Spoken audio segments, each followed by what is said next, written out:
Olá, eu sou Amanda Berg, psicopedagoga, e vim te convidar aqui para assistir este vídeo que fala sobre adaptação curricular. Mas antes de tudo isso, eu quero que você corra aqui, ó, se inscreve no meu canal, que tem vários vídeos que você vai gostar. Eu tô sempre postando coisas sobre educação. E também nas minhas redes sociais, amandaaberg.cursos, tá? Corre lá e se inscreve e a gente vai começar agora a conversar sobre isso. Vamos lá. Conversar um pouquinho sobre a adaptação curricular, né? O que é adaptação curricular e o papel do psicopedagogo na adaptação curricular escolar, tá bom?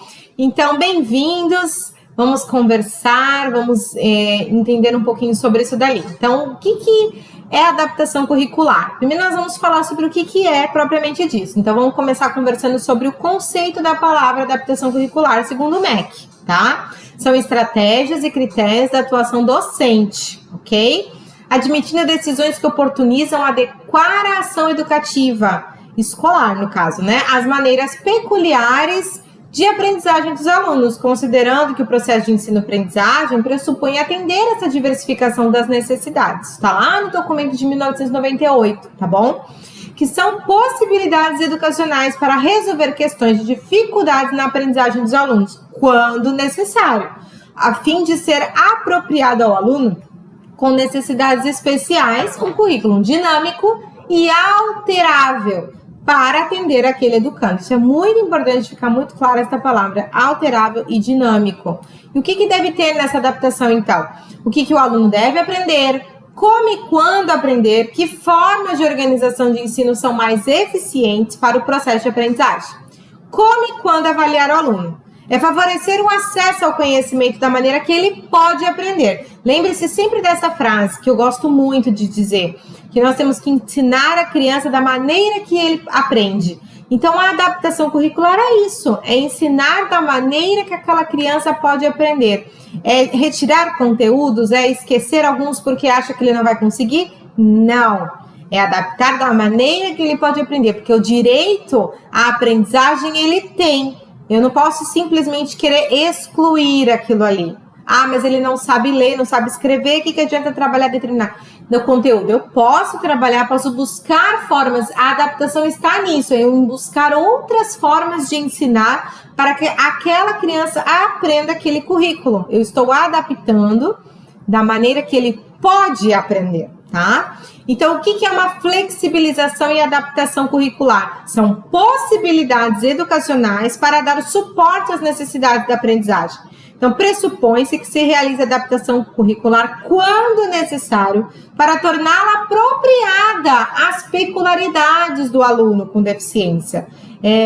Uma criança que é surda, eu preciso adaptar aquele material para que ela possa se comunicar. Se a criança ela tem dificuldade de se concentrar, eu vou descobrir formas de trabalhar aquele conteúdo dentro daquela atenção que ele tem.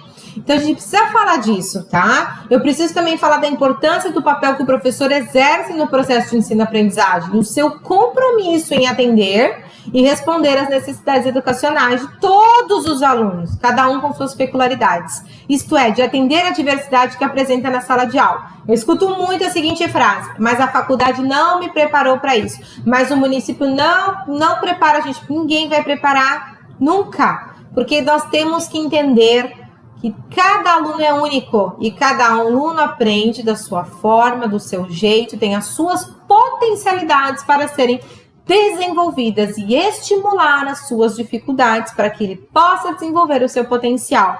Então, eu tenho que encontrar qual é a maneira certa e melhor de ensinar, ok?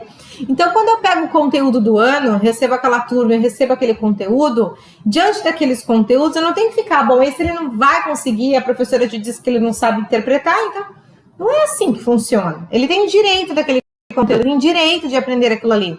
E o direito dele é que você, enquanto professor, eu, enquanto professor, pense em outras alternativas de ensinar ele para que ele possa dar da melhor forma aprender. Pode ser que ele não assimile como você acredita que deveria ser, mas ele assimila aquilo que ele conseguiu, que gerou significado para ele, tá? Então, o currículo, primeira coisa, tem que ser relacionado com o cotidiano, tem que gerar um significado. O currículo precisa gerar significado. Hoje a gente fez uma live que falava sobre isso, e uma das questões foi essa, mas e se ele não compreende muita coisa, a gente continua mesmo assim? A compreensão é dele. Eu vou desenvolver as potencialidades dentro da compreensão que ele tem, que ele apresenta. Então, por exemplo, até dei um exemplo hoje. Se o aluno do 5º ano está estudando expressão numérica, mas aquela criança que está inclusa, ela só sabe adição e subtração, mas não dá para trabalhar a expressão numérica?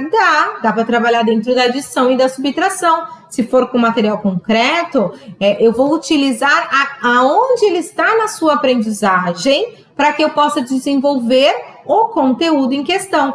Não necessariamente no nível do 5º ano, do que se espera no 5º ano, mas enquanto aluno que ele pode apresentar dentro do nível de aprendizagem que ele se encontra, tá? Então, esse currículo precisa gerar significado, porque sem significado a gente não aprende. Então, por exemplo, eu dei aula para um aluno essa semana, revoluções. Eram várias revoluções, guerras, e precisava fazer com que ela compreendesse aquilo ali. Eu busquei o máximo de alternativas para que ela entendesse. No final, ela me trouxe exemplos reais do dia a dia de onde tem essas guerras, onde que aparecem essas revoluções, o que ela compreendeu e ainda me deu uma aula me explicando diante daquilo que a gente trabalhou.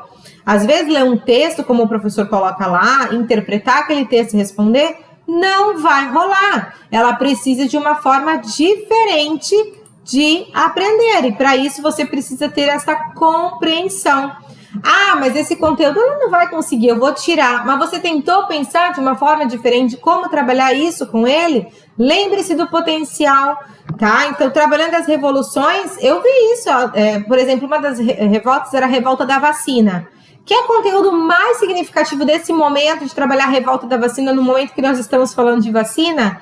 Então, ela pegou muito bem, ela conseguiu fazer associação porque gerou um significado, então eu preciso pensar nisso.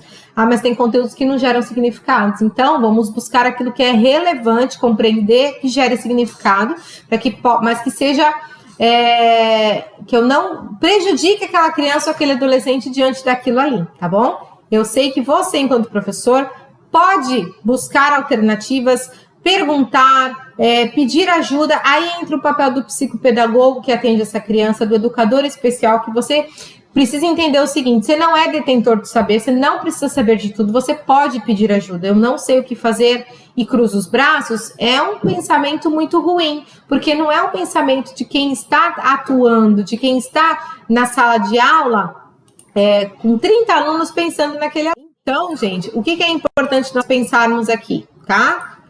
Pensarmos também que quando eu penso nas atividades remotas, em folhas que estão indo para casa, né? Ou por causa da pandemia, ou enfim, na apostila, eu preciso pensar em adaptar aquilo que eu estou trabalhando de uma forma em que a criança compreenda. Não tirar o conteúdo em si, ok? Mas ele ainda não consegue entender problemas matemáticos que eu passo lá nas atividades. Você vai trabalhar os problemas matemáticos, só que você vai trazer exemplos do cotidiano, de como que aquela criança pode interpretar determinada situação. A mãe vai comprar pão, eu tenho 10 reais, mas o pão vai custar 2, quanto que vai sobrar? E aí você vai trabalhar com o dinheiro ali, uma situação